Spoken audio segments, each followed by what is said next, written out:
So, starting with what is knowledge in the traditional Gettier sense, is knowledge is justified true belief. But the point is that you can say that knowledge is a subclass of true beliefs. So, but every case of knowledge is a case of true beliefs, but not vice versa. Well, you might have some true belief, which we don't construe knowledge in the sense that of justified true belief. So here, what I'm continuing with the discussion of how Russell tried to construe logic with his grand ambition, which was intermittently somehow retarded by the developments in mathematics, criticism from his various colleagues and students. But his unflinching faith in his earlier years of that logic, the faith, the religious sort of belief which religious people have in some certitude, in some prior knowledge, a priori knowledge, whether in a revelation or some truths, eternal truths. As a part of that, Russell in his initial years wanted to see that very faith in from mathematics and logic, and the faith continued till the faith reached the great grand culmination when he just wrote Principia Mathematica with his teacher as well as collaborator Whitehead. But post Principia, he's the faith. He wanted to not only the aim of Russell and Whitehead was to reduce all mathematics to some logic or symbolic logic. But Russell became grander in his. He wanted to reduce all. He wanted to see philosophy through logic, metaphysics, ontology, physics, psychology, linguistics, and he wanted to apply the mathematical-logical method in that grand, in whatever way he could want to. But due to the developments of mathematics, the later developments of Gödel and the criticism of Wittgenstein, that enthusiasm was somewhat impeded. But in the meantime, Russell tried to, in a partial sense, also see how the mathematical method, the mathematical induction and scientific induction, and application of mathematical method to the problems of physics, the developments of general theory of relativity, the ontology of matter, which was developing in his, and which he tried to enumerate in the book Analysis of Matter, and the way he tried to inquire about things in his book Inquiry into Meaning and Truth, how he tried to logicize the structure of language, and in a sense he came to the in the famous papers on denoting knowledge by contents, knowledge by description. He came to the conclusion that grammatical the grammatical truths of words and sentences and meanings may not be grammatical truths are not necessarily the logical, the truths which you can arrive at as a symbolic mapping which you have with words and meanings, and the logic if you just arrive at deductions and statements via symbolic logic. So sometimes the grammatical way of looking at things and the logical way of looking at things, they do not necessarily match. So in the same sense, you could come to the conclusion that the scientific inference and the mathematical induction and the scientific induction, although they have a large, the way, for example, in mathematics you go from general to particular, while in case of the science or empirical sciences you don't have a particular general statement, that the particular which you generalize has an empirical correspondence to something real in the world.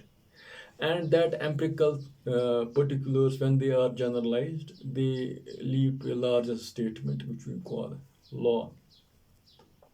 So you can invert the mathematical part and the scientific part of the induction, but somehow when if you see his various sentences or paragraphs in mm, analysis of matter, he could see that deductive generalizations, the deductive empirical generalizations, uh, can sometimes, if you try to reduce them in terms of formal as a deductions from the formal axiomatic structures, in the with the coming of new data or new observations or new empirical realities, they have tendency to break those formal structures. So at least he wanted to articulate that problem in that sense. The way I would say Sigmund Freud, particularly, there is a particular sentence that he was theoretically reductionistic but methodologically non-reductionistic. So, in principle, he would want to theoretically reduce the scientific matter induction in terms of mathematical induction, but when in the process of empirical generalization of things, because the empirical understanding of things is always ad hoc, so it may change from time to time. So, so when it changes from time to time, so it means that it has tendency to break that rigid structure from which you started. So what are the way you construe knowledge, for example? So fundamentally, so which I'll talk how the structure will break. So how do we construe knowledge as such, the structure of knowledge as such? So so mainly there are three things: there is induction, there is inference, and there is something called causality. So you have a belief in some causal thing. So by and large, we normally in sciences, for example, when Russell famously came to 19 after 48, he wanted to write, when he wrote this grand magnum opus on human knowledge and its scope and limits. So he somehow enumerated the way how he construed human knowledge. So one thing is that we have a priori belief of something called, for example, he says causal laws. The power of science is due to the discovery of causal laws. A causal law may be defined as a general principle in virtue of which a given sufficient data about a certain region of space-time, it is possible to infer something about certain other regions of space-time. So you can see it. So you can extrapolate towards past or towards future in space time something. So the regularity of it in terms of common perceptions, you can say, you can say it is how you describe the causality. And in the book Knowledge of External Worlds, how he articulates is why causality. So what he says is, what is the reasons for believing the law of causation. So he enumerates three reasons. These are broadly three possible answers: that it's itself is known as a priori, so maybe causality as is an a priori truth, or it's an postulate, or it's an empirical generalization from past instances in which has been found to hold. So, so the human dictum that the law may not be law. So you can relate it to that human observation, that the external law which we say it's the generalization of observation. So it's not, the order is not there. We impose the order. We want to see that order in the external, the events which we want to categorize, classify, or generalize temporally also. The order is not outside, we impose that order. This is one way of looking at things. But here he would, the Russellian way of looking at it, is that it's an empirical generalization from past instances in which it has been found to hold. So, or it's plainly also it's incapable of justifying any use of law of inference. So the same view was, maybe this sort of view was held by Mill. So now, so this is causation, but you can also see in, if you see the studies analysis of matter, maybe the part, the quantum part of it, with the discovery of uncertainty principle Heisenberg. So the causation, the belief in causation, it had different interpretations. There's a famous debate of Einstein and maybe Heisenberg. So the belief in causation for Einstein was still there, but for people like what I should say, Max Born and other who felt that God doesn't play with dice. So in the with the coming of probabilistic interpretation of quantum mechanics, the causality was not held sacrosanct. So maybe the belief in causality as a first principle, he has discussed those very issues. So in this wider aspects. Yes. So now, now I come to Russell, how he tried to visualize induction. So Russell, being in his initial years very empiricist and having an allegiance to hardcore empiricist, because in the earlier years he was Moore and Russell had started a particular rationalistic school, and they had an old allegiance to human empiricism and human induction also. So, which so in the spirit of how humans, in the limits of, for example, how the inductive methodology might have some, for example, limitations, because when Russell later tried to the deductive methodology, the inductive methodology, the mathematic, the inference, the scientific inference. So when he tried to start with a certain axiomatic system, the way in his earlier system, he tried to generalize the five systems of Peano's axioms and constructed the structure.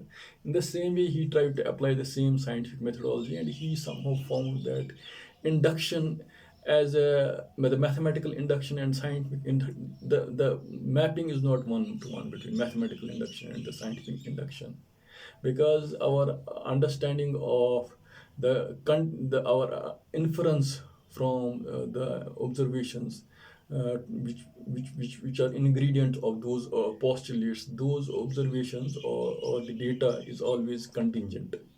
So there are some postulates of a priori property. We have to invoke or import some some some value or some potentialities to the priori probabilities, whether they are priori or a priori, we have to use some value. And the conclusions which we arrive at, they are not in terms of certitudes, but in terms of probabilities. So in terms of but for example, in mathematical induction, for example, you can say that so Russell was not a philosopher, first philosopher to, for example, to suggest that inductive reasoning was not, in fact, a very good form of non-demonstrative reasoning. So what Russell, in his sense, critiqued in his earlier years, that Russell says that in the process of trying to find inductive inferences, the human way of looking at things is they would always prefer bread for the stones. So famously that he said that a chicken, if he is being bred by some shopkeeper, so on one fine day, every day he is feeding him, but on one fine day he is getting a knife. So there is always a scope of getting counterintuitive. There can be example which may be counterintuitive to what has happened. So, but what human empiricism or human this thing induction, it always prefers bread for stones. So Russell invoked something called non-demonstrative inference, and from that he somehow critiqued this thing. For example, you know that if you have a given premise or a given statements, so two premises uh, coupled with deductive logical generalizations will always lead to the true conclusions. But here Russell will disagree that true premises lead to sometimes false conclusions. So the conduction, so if they lead to two premises with coupled with this inductive empirical state things, if you couple inductions, if we apply them with uh, conditions under which we have a non-demonstrative inference which we cannot see. So we have to devise a system in non demonstrative inferences which will be truth conductive rather than truth preserving. So it is something contingent. So you have to conduct, if you want to generalize a certain inductive inference more and more. So at some stage, if you want to see it, you should be truth conductive rather than truth preserving. Our a priori belief that the original statement should preserve something, it's should be changed. So it's a very subtle point. It should be truth conductive rather than truth preserving. So so according to what he gives is as a postulate of non-demonstrative inference or assumptions about the world must be little of induction satisfying conductions or to yield conclusions with a high degree of probability. So that was his thing in the non-demonstrative part of induction. So one thing is that, for example, how does the probability require that the inductive inference depends upon unconfirmable contingent principles, which was I was saying, the principles, it should not depend upon unconfirmable contingent. The deductive inference or the inductive inferences, they should depend upon unconfirmable contingent principles. What was the Russell's answer? Russell's answer comes in two parts. The first part claims that inductive inference must be probabilistic, that and the second claims that probabilistic inference where valid depends upon appropriate selection of prior probabilities, and logic alone cannot suffice for the selection. So here he somehow the part, so maybe he disagrees with in the scientific part of the inference and the logical part of the inference, he somehow disagrees with it. He says that that depends upon other, and the logic alone cannot suffice. So the contingent unconfirmable principles which are there, which are the essential part of inductive inferences, so they depend upon appropriate selection of prior probabilities, and here logic alone cannot suffice for such a selection. For example, it is generally recognized that inferences of science and common sense differ from those of deductive logic, and so he is making the difference. We know the common science and science differ from those of deductive logic and mathematics in a very important aspect. Namely, when the premises are true, the reasoning is correct. The conclusions is only probable. So in scientific inference and for example and mathematical inferences, even though premises are true, but our inductive generalizations from given set of premises which we are going to hold, so the conclusions may be probable. They may not be true. So when we say probable, so we also have to assign certain probabilities to those contingencies, appropriate selection, how we select those prior probabilities, which make a statement probable and not entirely true. So scientific methodology and mathematical methodology of induction towards so here Russell has an opinion which may no, which somehow he disagrees. Maybe he has how we assign value to those prior probabilities. So people like John Keynes, who was economist also, and Bayesian probabilities, how we can assign probabilities or potentialities or pointers for these priori probabilities of the contingencies. which we have to give value to when we assign the inductive generalizations of the statements which we are trying to see at every point. The case here being the if we have a Russellian way of looking at non-demonstrative inference, where we are interested not for the truth preserving statements, but truth conducting statements, because things you have some assumptions or postulates which are somehow indubitably fixed in past, but you want to see them whether they are true in some sort of a future, and how we can assign. So the future depends upon the past. So how is probabilistic reality very much closer to the actual reality? In Keynes has different way of looking at it. He gives certain values, and how he says if it comes closer to the one, so he has a different view than that of Russell. But here also, maybe a lot of people have even critiqued, a lot of scholars, they want to even say that Russell's methodology of assigning value to those a priori probabilities doesn't depend upon philosophical assumptions, but it depends upon, maybe it depends upon, I would say, it depends upon not philosophical assumption, it depends upon our state of mind. So it's more a matter of cognition, of cognitive psychology, which maybe Russell has not emphasized much. So modern day sciences of data sciences, cognitive neuroscience, cognitive sciences, so which are developments of our times, maybe they have a different they might have a different take of it, how we assign values to those truth conducting probabilities for future things which we have to see whether they are true, or whether they are how much probable, even how much probable they are, if there is not the element of certitude, even the probability how much. So the truth conducting rather than truth preserving probabilities, how much they are probable. So we have to assign value to the probabilities, but it's more sometimes value also.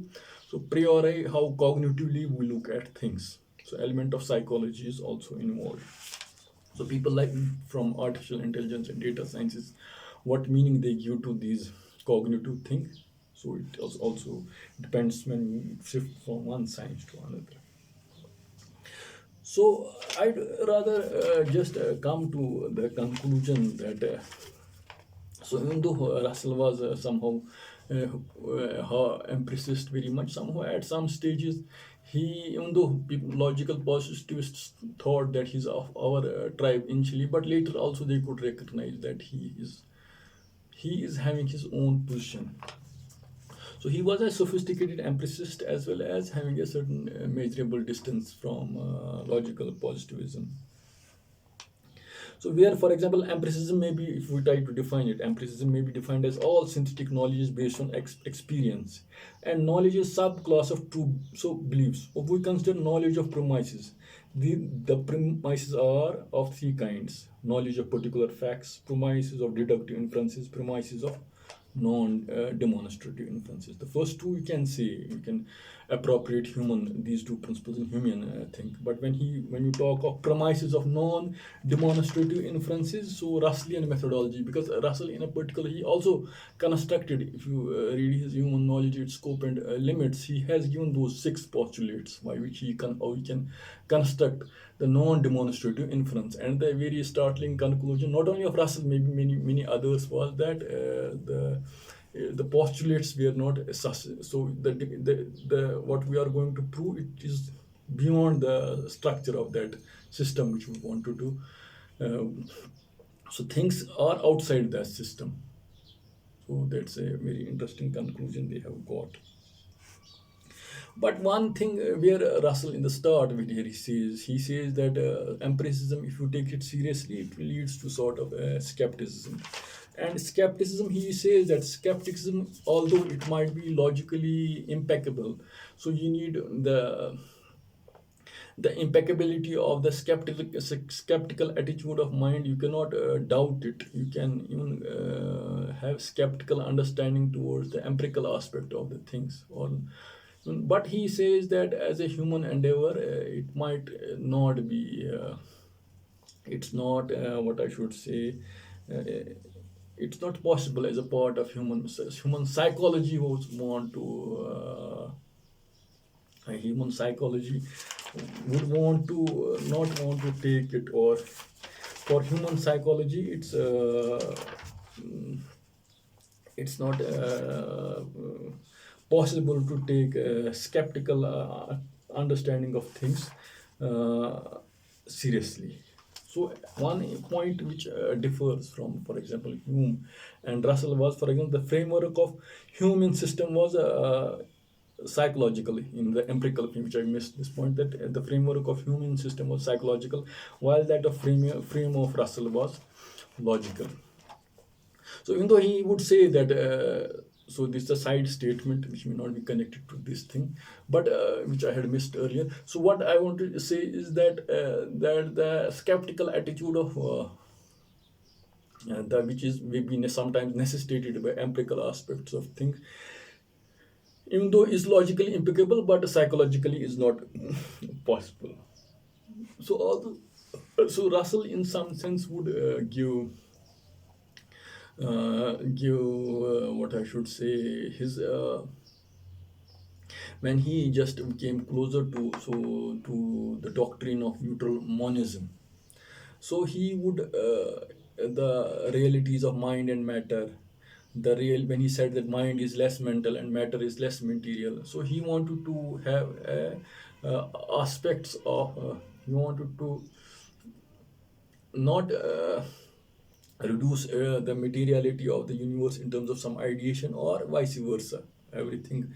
So he would want to have a respectful distance, not distance, he would sometimes want to mm, not even merge, you would want to let them talk to each other, these two, and somehow cohere, somehow came closer to this idea of neutral monism. So in the sense that he would not be hardcore empiricist or pure skeptic, taking skeptic to its ultimate sense of things, because skepticism will also lead to a psychological state where you may be in that of permanent doubt if you take it too much, or sometimes it cannot be psychologically, it may not, it may be self-denying. So he, Russell, somehow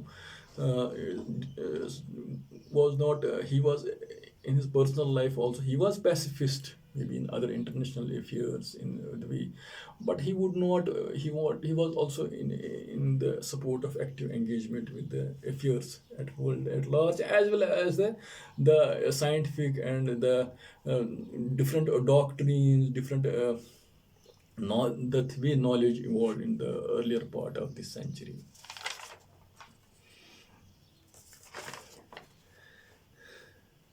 So here I'll just again quote what he's saying. So,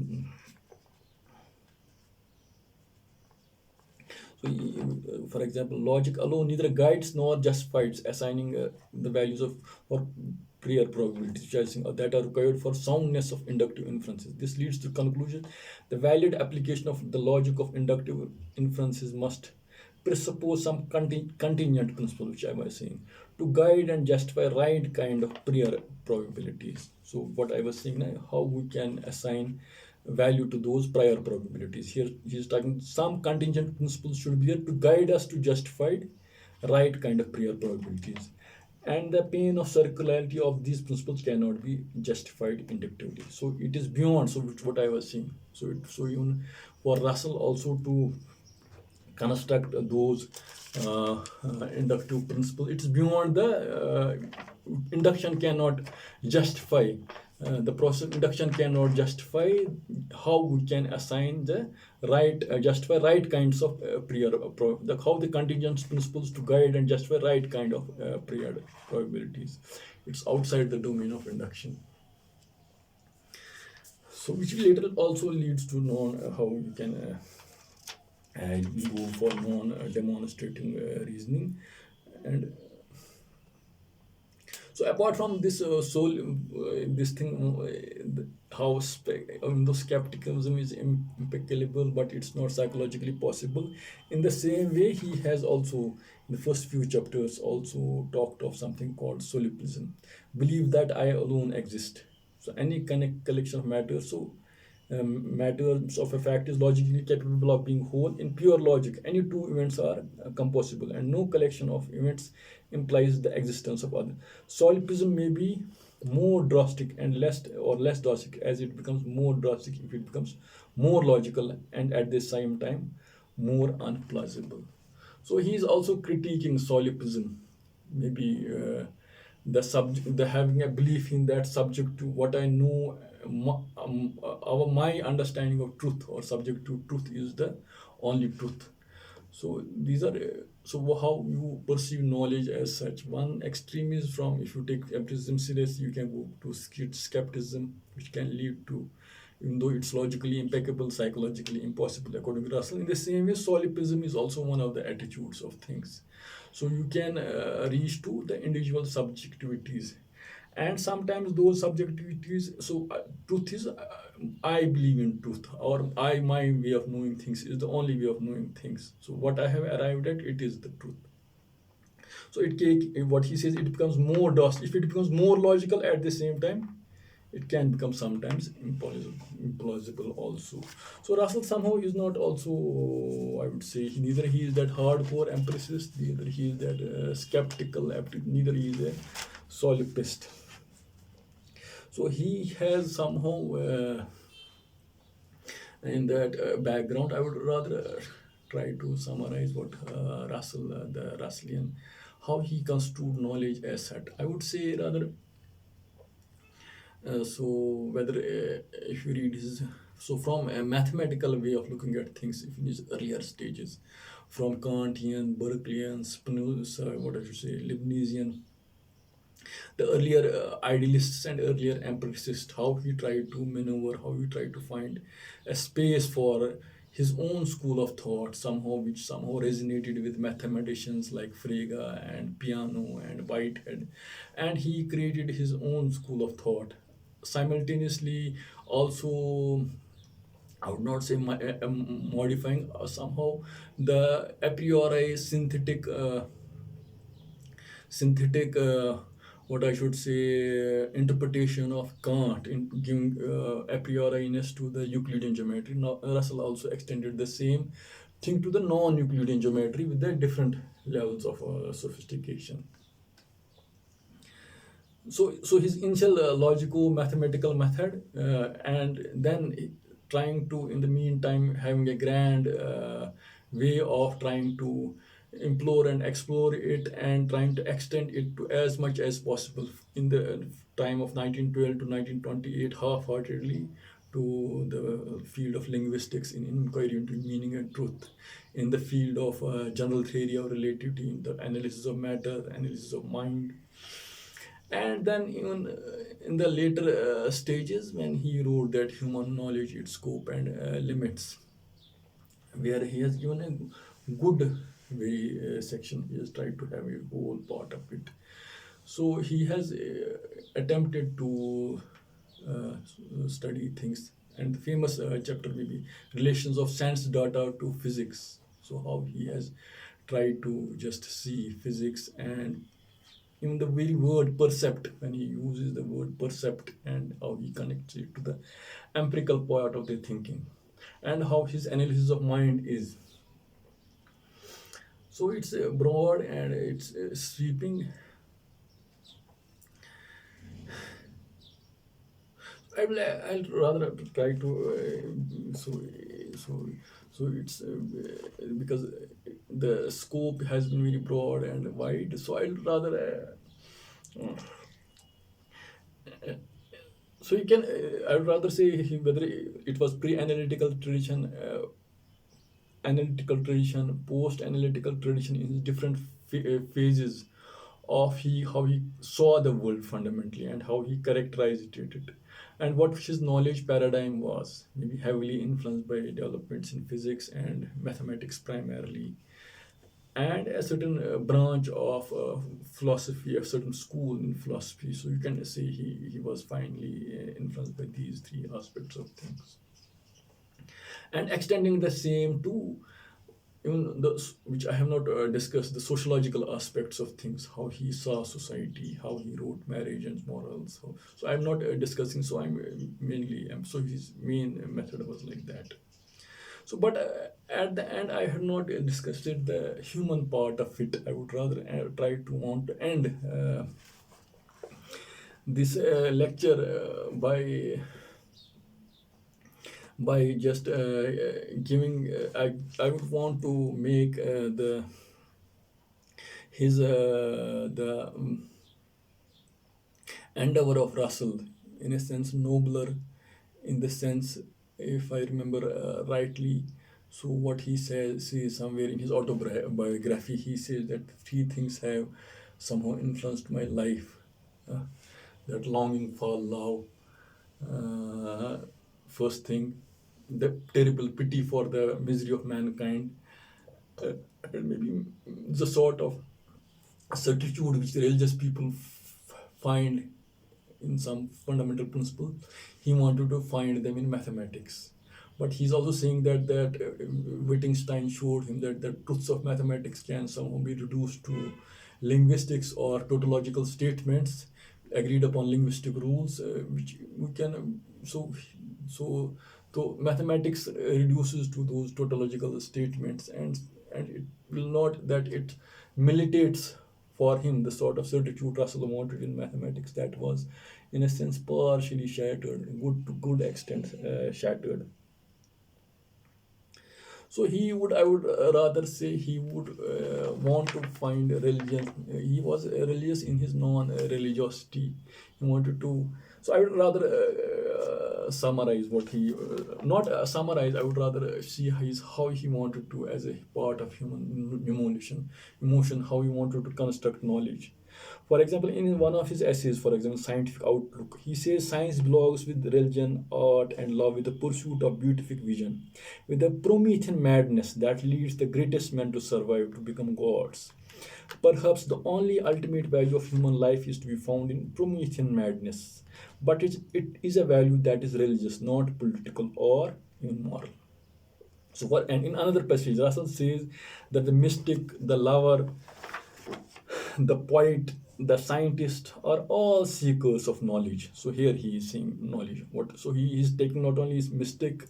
So so in there are good maybe in mysticism and logic there are good passages and paragraphs where he has written about these things, the motivation of knowledge. So he says, for example, Russell says the mystic, the lover, the poet, and the scientist are all true, all seekers of knowledge, and that they desire to know the object of their pursuit, not for power or any other manipulative end. So here he gives some. So it's the way the way Weinberg says, maybe somewhere the science of cosmology somehow elevates human self to something higher. So in the same way, Russell is saying that the desire to know the object of their pursuit, not for power or any manipulative end, but because in the mystic union, that such knowledge brings the object in and for itself sheds happiness upon the lover. So that is a pleasurable part of going into how to know.